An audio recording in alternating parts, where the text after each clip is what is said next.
Red button. Yep. Red light. It says, We're good. We're good. Alright, so it's like super fucking early in the morning. And we're in Hoptown, aka Hopkinsville. And we're leaving the hotel. Met up with Fat Sam, a couple of his buddies. They're gonna meet us up there at the barn of the smokers. I should probably put the address in my fucking phone. Trying to safety first, seatbelts and shit. Safety first. Hobo walking with a beer. 1595. Okay. 1595. 1595. Yeah, that would be about right. No, left. Draft breeze. We'll find out real quick. Hit the follow this button. Yeah, there we go. Then we gotta go to the right. Yeah. There we go. There's the Starbucks lady. Mm-hmm. Or is it a woman with her feet above her head? Huh? Originally it was like a mermaid. Sure, and that's when they showed the full video. Yeah. You got the whole view, man.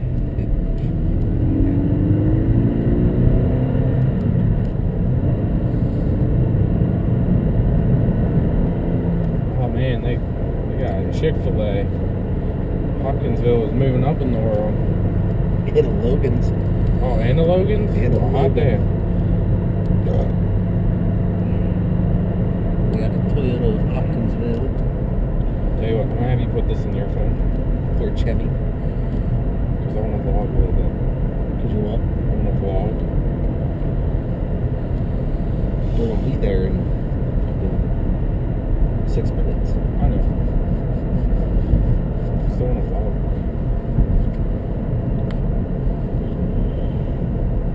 You got one too. Well, I bet you there's more than just one. It says one. One time. Alright, we'll look for John's River Road. John's River Road? Yeah. Ribs. I thought it was a different name. John Rives Road. Just for kids' games.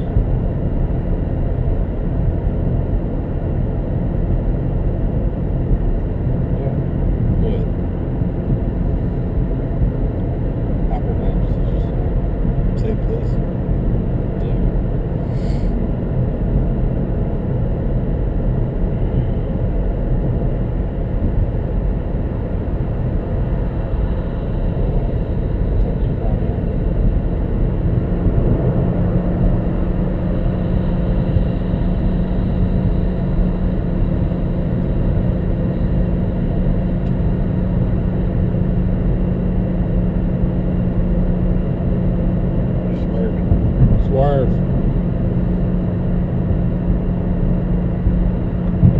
Alright, so we're driving. We're on our way to the Barnsmoker.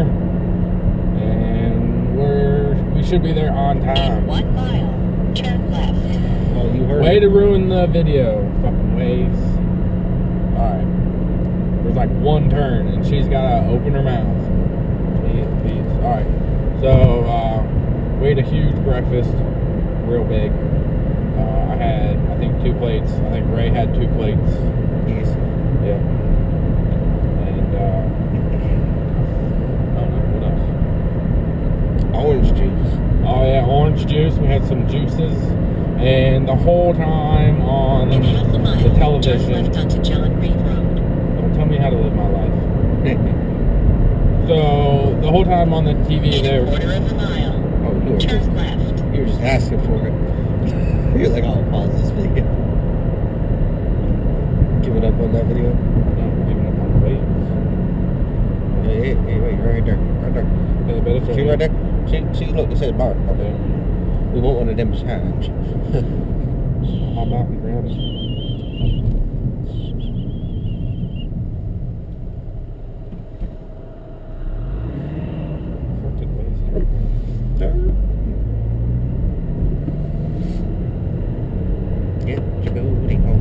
Oh, this is the other side. This is where we came out last year. Because fucktard told him to get off 30 miles ago. We went back ways. Right. That's what I remember. Be like the other way shorter. Yeah. Alright, there we go. We're good. We're good. Back to business. Alright, well, we are almost to the Barnsmoker. And, I don't know, so far, a good start. Better start than what we had last night on our way here, but that's a whole nother story. Now it's you making noise. What the hell is going on? Alright, so we got Pandalirium going on, but it's still a good morning.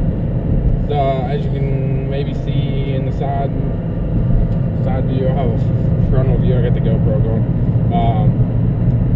But it's starting to drizzle. I don't think they're calling for any rain.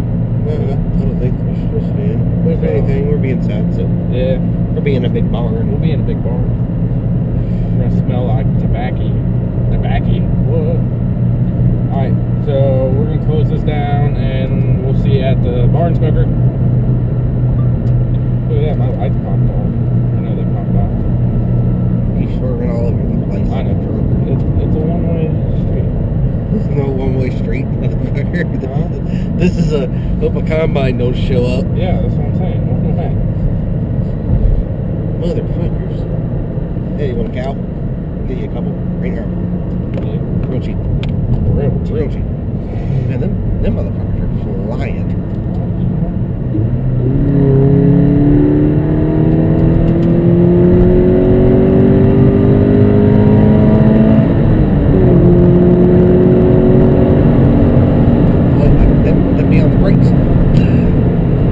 This is about how close that bitch was to me last night. All of a sudden, just poof, and I was like, motherfucker.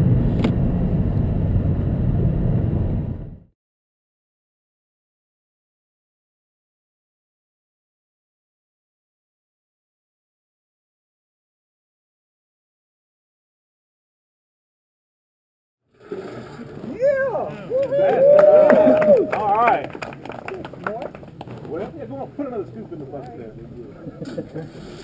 Hey, Robert, maybe you could bring her on board. Well, we're always looking for help. Same bucket? Yeah.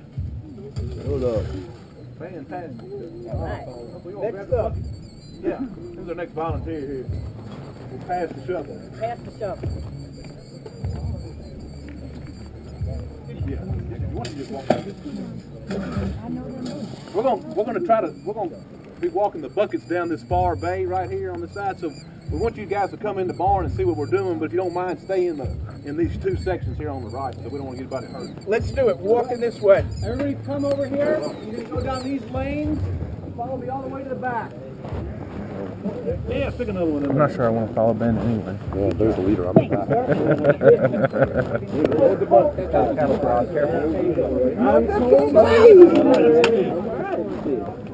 What's up, man? What's up?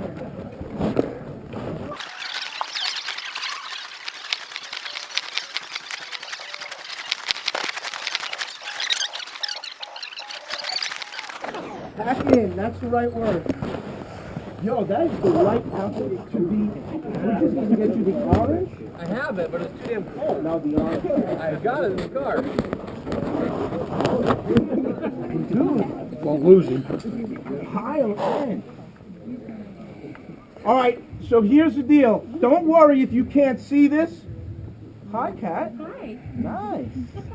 Don't worry if you can't see this process right here, because we're going to do it a couple of times. So we're going to start up, Robert, right? Take it along. Meaning, we're going to start here, and then we're going to repeat a couple of times. So if you can't see it, leave it down. What's up, baby? How you feeling? All right, you good? I'm feeling excellent, man. Those painkillers have kicked in.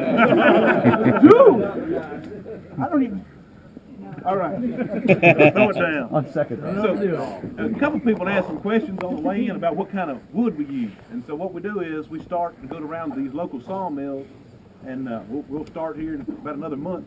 And it's these slabs are the scraps off the lumber. And it's all hardwood. You know, we mainly use hickory and oak, but we'd like to burn just for the smoke and the flavor on the tobacco. But it's all hardwood that we use. Get the you ready, Uncle? Dump it in. So what we've done here, we bedded the barn down. We came back in with a shovel and we dug this hole in the sawdust. Because when we say we're firing the barn, but we really don't want to fire. We just really want it to smolder. So we're going to dig down to the slabs there. We're going to put 2 buckets of coals in each one. Did that girl do a good job? I think she did a fantastic job. I think she's hired. All right. Because if she didn't do a good job, we're going to have to talk to her next time. Bring it on down here. Can you guys hear us down there or what? We'll do another one down there where everybody can kind of see. So we'll get I'll throw them up.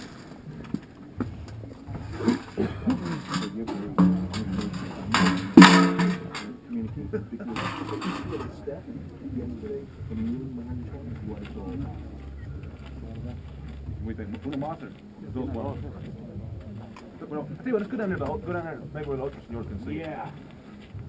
If you guys in the back, you can walk across that sawdust if you want to. All right? Wait, are we going to do one in the next thing over, right? Yeah, we're We're going to do another couple on that side as well. Come right here.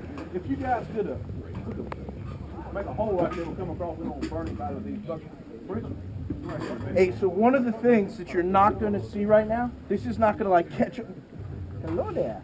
This is not going to catch on fire and then all of a sudden create a magic explosion, and in your hand is the new Kentucky Fire Truck side. That ain't going to happen. It's a slow process, and this is cool because I saw it my first time yesterday. From here, it's about smoldering. That's exactly right. What we want. So this is, I don't know if y'all can notice, this barn's already been fired once. And it comes in the barn, it's green, and so the first time what we'll try to do is we try to heat it up and get the color and the finish on the leaf. So this will be the second time we fired this barn. We've done this process once. It burns for 7 to 10 days, sometimes 12. And then the next time what we're going to try to do is try to dry the stalk out. So next time we open the doors on this barn 10 days from now, it'll just be as dry as it can be. And then what we do is we let the humidity in like days like rain and fog and things it brings it into order and gets it pliable again to where we can handle it. And then we'll take it out of the barn and y'all will see the next step when we go on to the next process. But this right here, we never want a flame. We want it to stay like that the entire time. Robert, a little louder when you're talking, because down there, I got to hear it. Let's come a little bit this way. So with these fires, we want it to stay like this the entire time for 7 to 10 days. We don't ever want a flame. We'll come in, if it is a flame, we check the barns periodically through the day. We'll rate the sawdust down. The sawdust keeps it contained. What's going to happen is this hole is going to start getting bigger. And it starts out today at 60 degrees outside. The barn will be 70 degrees here in about an hour, just in the heat. But as that thing burns, the next couple of days, that hole gets bigger and bigger and bigger. So as the fire gets bigger, naturally the barn gets hotter. So in 7 days from now, this barn's going to be 130, 40 degrees. And that's what's going to let us drive the stalk in. Hey, so on that note, when I came into the barn last year when I came into the barn, it was impossible, right? So I had a mask on and a suit. I felt like I was landing on the moon. And I could There's water up there now, you know. Oh, yeah. But the final temperature that we get the barn to, we're going to do a 10-day run. Right. And then 1 day off, give or take. And then another 10 days, give or take. Each year is probably a little bit different based on a number of factors, right? It just depends on with the tobacco, how large it was growing in the field. Of course, a bigger plant's going to take longer to cure down. So if we've got a monster crop, what we'll do is we might put more slabs and sawdust down. Not a lot of, because we don't want to get the barn too hot, but we can variable. The sawdust and the slabs is kind of the variable. And too, you'll notice we've got these sprinklers system up in the barn. So what that does is, if this barn was to get out of control, it was getting too hot too fast, which happened to us last year. The sawdust was too dry. It was really a drought in this area of Kentucky, so the sawdust never got any rain on it out in these piles. So we lit the barn. The next morning, the barn was 130 degrees, which is a big no-no. Nobody tell. Where's Eric? He's not listening, is he? So anyway, so what we did, we can come in here, we can turn those sprinklers on, get the sawdust wet, and get the temperature down quickly without having to come in the barn. When we try to come in and rake it down, you can't stay. It's 130 degrees. By the time you get it raked down here, you can't get over there. You're too hot. So this way, for the safety, for everybody's safety, we put these sprinklers in every barn. After that one got hot, we installed them in every barn the next day. You were the first one to do that. Oh, there's sprinklers in the top of the barn also. Yeah, but okay, Brian. But these are more for the safety of myself and the employees here, because it's physically not possible. The barns are so large. You know, it used to be the guy had a 2-acre barn. The old timers would sleep in the corner right there. There's a little hole in the wood. And they can stick their head out and get a breath of air and sit there and watch the fires. But these barns are so tight, where they've all been built new and metal siding and everything, that it's really, you physically can't stay in the barn. Yeah, it's brutal. Let me ask you a question. Last year, I know Lee Clark was around here.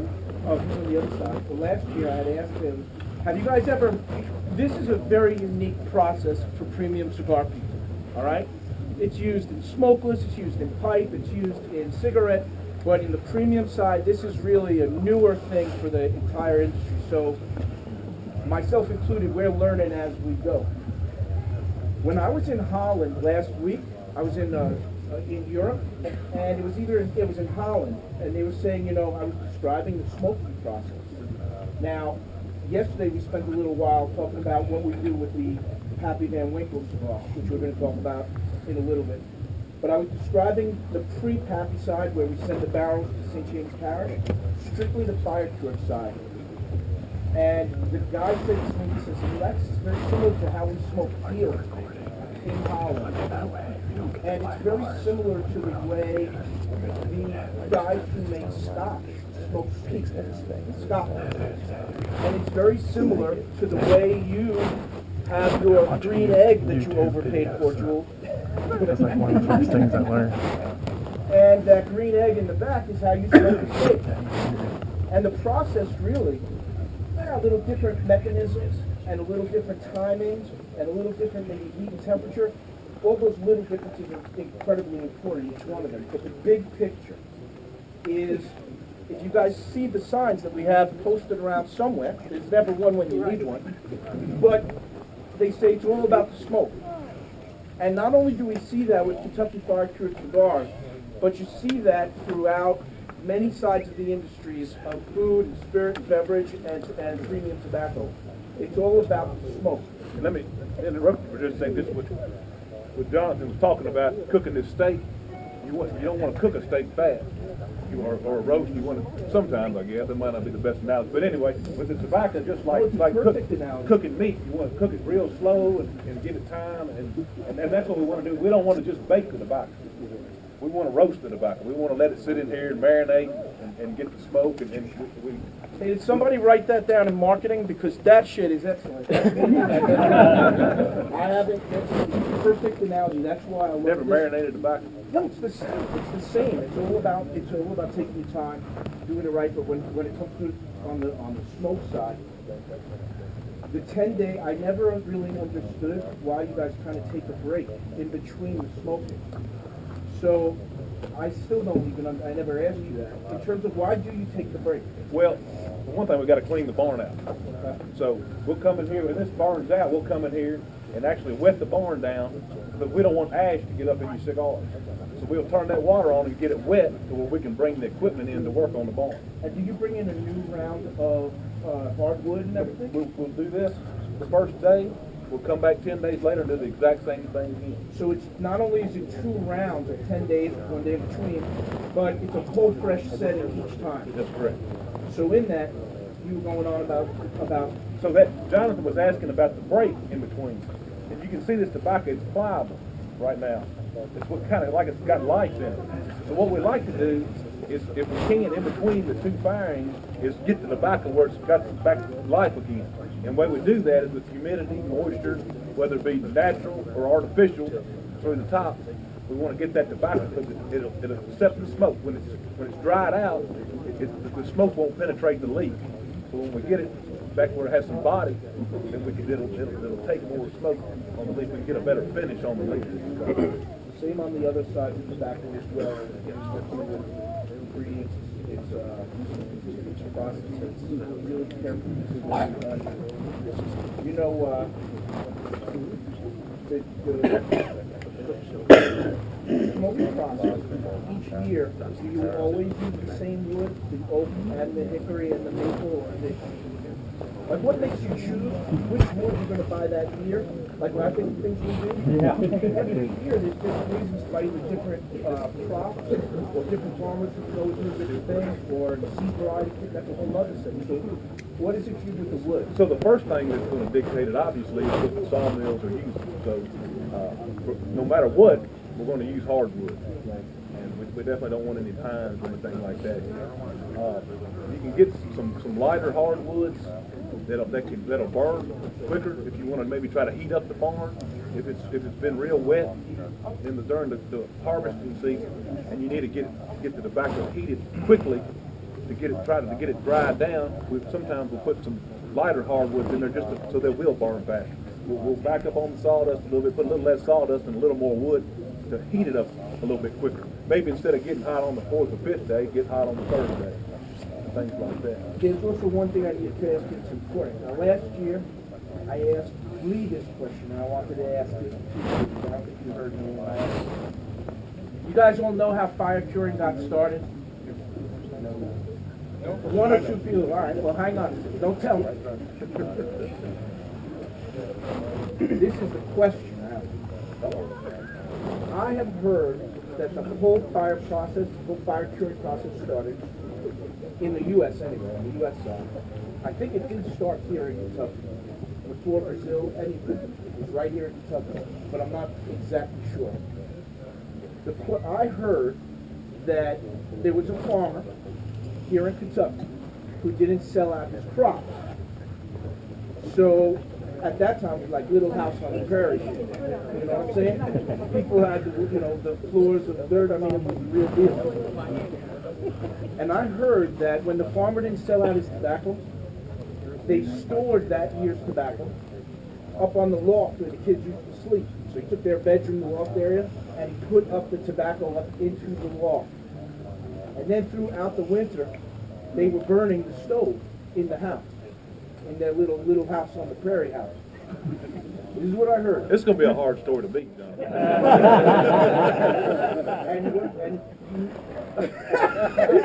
This is supposed to be true. I'm trying to come up with an answer here. It's going to take a while. Hang on a second. So after they had the whole winter go by, and they're using the fireplace, it's cold as hell, and they're smoking up the house. The next year was a boom year. People needed tobacco. They launched like Benson and Hedges or something. And boom, they came back to the farmer for his usual yearly crop, but he sold them two crops. The new crop and the year before, which had been smoke. That's the story. Is that true, or is that total bullshit? Because you got 4 generations. Somebody should have told you the truth. I'm going to have to phone a friend. You're not We're going to pull the audience here. Well, I got 3 stories on it. Well, it sounds good. That's all I can tell you. To be honest with you, I don't have a clue.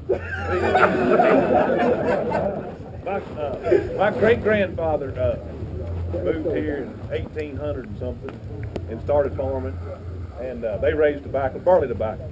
And my grandfather raised tobacco here on his farm, and he never raised fire-cured tobacco. It made him sick.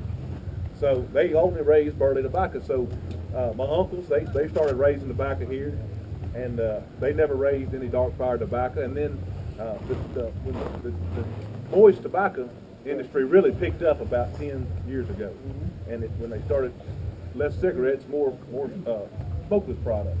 And when that happened, the companies came to us and said, "Would you like the opportunity to raise dark fire tobacco?" And I said, "Absolutely, we're going to try." So for my family, the firing process is relatively new. But in saying that, 99% of the fire-cured tobacco is produced within 60 miles of this barn That's cool. for the entire country. Right, when he's talking about smokeless tobacco, he means like Copenhagen and Skoal and all sorts of products like that, like dip and stuff. 60 miles is where 99%. I would say a 60-mile radius of Hopkinsville, Kentucky, is where 99% of the dark-fired tobacco is produced. So, about 15 years ago, I started this line about Esteli, Nicaragua is the mecca for premium cigars. Pulling it, yanking it from Cuba, right? Not just because of DrewEstate, but Oliva and Placencia and Perdomo, so many, Padron, all of us are there. And when I got into the industry, like I told you guys 20 years ago, for every 100 Dominican cigars that were sold, there was one Nicaraguan that was sold. That was back in 1995, 96. As we did that push as a group, as a team, I have seen this happen from Nicaragua go from where, the place was destroyed to a beautiful place now. But on the tobacco side, watching it become this like mecca, and I think that it was great foresight because we're now number one in the world in Nicaragua, more than Dominican Republic. We could beat them this year if we didn't last year. And that's our premium cigars. In American tobacco, one of the things that DrewEstate is so proud of, so I got my cane, Looking good. love it, is we use more American tobacco than any other premium cigar company, period. That's why your cigars are so premium.